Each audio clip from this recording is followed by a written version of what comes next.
Okay, I finished painting my trees. I ended up having to go back over some of them because the paint was just too light. So the acrylic paint to me worked better. If you're at school, of course, you have your choice between India ink and acrylic. And I'm ready to take my tape off and add my signature. And so the signatures that we do are going to be um, done in a Japanese style, since we are doing Japanese trees. So I'm going to very carefully peel my tape back. If it starts peeling the paper up, then I want to go from the opposite direction. So if I started peeling paper here, I would go down to this direction and peel that way. Hopefully it will survive.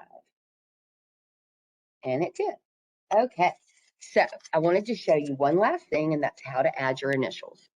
So you can use either a Sharpie or a paintbrush. I would practice first on paper if you're using a paintbrush, because you do want to use a very small tip and just the very tip of the paintbrush to do this. Otherwise, your initials are going to be too big. So very quickly, I'm going to practice on paper. So my initials are CCL.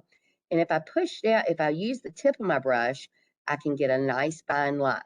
If I push down, I'm going to get these chunky, clunky letters, and I don't want that.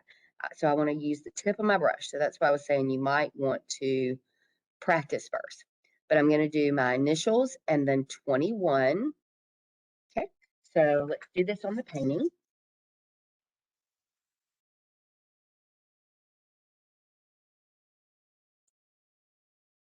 And I want to put my signature not in the very bottom, but kind of right here near the border. So I'm going to do C,